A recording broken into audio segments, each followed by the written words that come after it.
So we called it trapping, and we looked at the waves released at different places or initiated at different places in the longitudinal direction with the background flow changing, end up with zero Doppler shifted group velocity, which means they are trapped, which also means they're accumulating modes. That's where the energy is getting trapped. That's the meaning of trapped, right? So looking again at our group velocities in the longitudinal and vertical planes as a function of longitudinal wave number and vertical wave number. We already saw this before. Let's look at the mixed Raspy gravity waves to explain again this accumulating modes. Okay, so these are mixed Raspy gravity waves, which obviously have always eastward group velocity, and depending on where you are releasing it in this basic flow that's varying in longitude, you can see that there are many that are propagating. For example, this one is going right around. It's not being trapped, and so is B. Whereas D and A, released here and here, are hitting the zero group velocity in the longitudinal plane, whereas in the vertical you have in the wave number you have these are relatively long, whereas the ones that get trapped obviously have increasing wave numbers, which means they become shorter scales, which is essential for reaching that zero group velocity that we see here. Okay, so the different starting point for the mixed Raspy gravity wave, you just have the same equivalent depth of 400 meter, n equals 0, oops, is our mixed Raspy gravity wave, and starting with zonal wave number -3, you have various other release points. Now you can see this one is B is propagating around, C released here and D released here and A released here, all getting trapped here, reaching zero group velocity, which means they are the accumulating modes. That's just the terminology that we didn't use before. In the wave number evolution, again, B is going around without changing the wave number much, whereas the ones that get trapped obviously have increasing wave numbers. And the main point is that the trapping is similar for mixed gravity Raspy waves and equatorial Raspy waves, because as wave numbers increase, the mixed Raspy gravity waves become like equatorial Raspy waves anyways, and they are typically happening to the east of the westerly maximum. So the westerlies are maximum over here.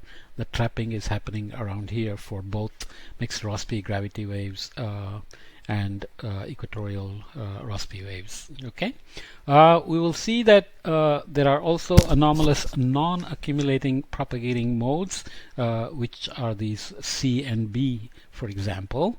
In this case, released here as opposed to B and C released here. So in that case, if you're at the easterly maximum and your group speed Doppler shifted is greater than 0, so you are moving towards the east in an easterly maximum, then you are able to propagate out of the stretching region of du bar dx equal to -0 is less than 0, because then after the easterly maximum it's going to start decreasing. So Raspy waves that will propagate untrapped through the westerly maximum are what we would call anomalous non-accumulating propagating waves. The only trick there is to use the relation of the dispersion relation to find the wave number k0 that will possess the slowest or limiting westward group speed that allows the mode to just pass through the westerly maximum, i.e. cgx minus u bar is less than equal to 0 at x equal to 0 where the wave is originating. So all the modes which have for which k is less than k0 will pass through u bar in the figure we saw before. So we can do that with the wave kinematic equation we saw before, which combines into this in terms of the wave number change or the ray path related to the basic flow and the group velocity.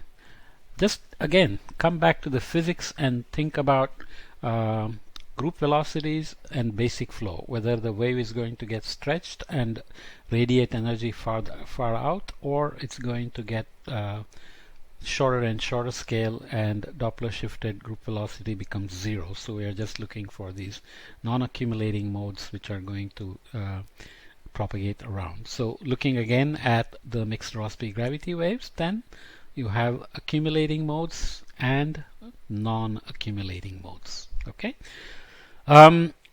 Looking at that in terms of the critical zone, critical zonal wave number, where the waves get trapped or they can get they can go around untrapped.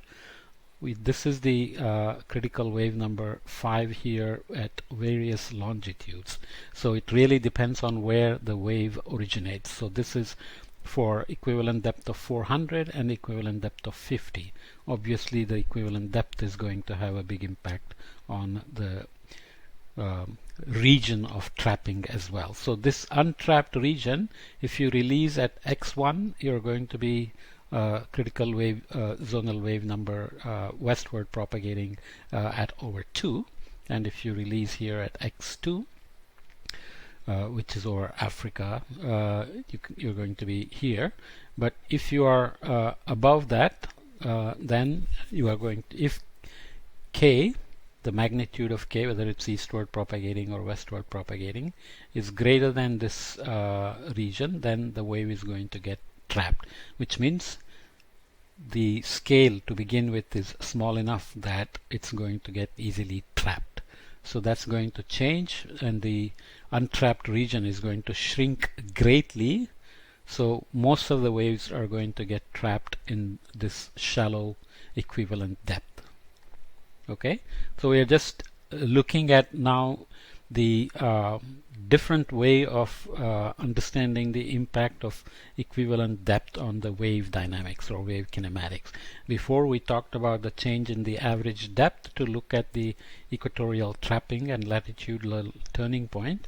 Here we are looking at zonal trapping of the longitudinal wave based on the background flow and the equivalent depth, which includes now the vertical information here in terms of Hn, as opposed to before where we're looking at H bar, which was a homogeneous atmosphere. Okay, so sounds complicated, but it's all simple. So look at this as a summary.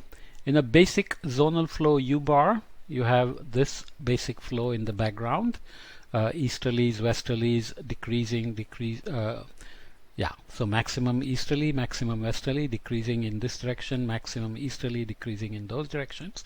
So the U bar x and the U dx also matter, and depending on where you release in this longitudinal direction, longer scale waves are going to propagate around without accumulating, whereas shorter scales, because their group velocity can be affected greatly by the basic state, are going to get trapped and become shorter and shorter scale and deposit the energy or accumulate the energy.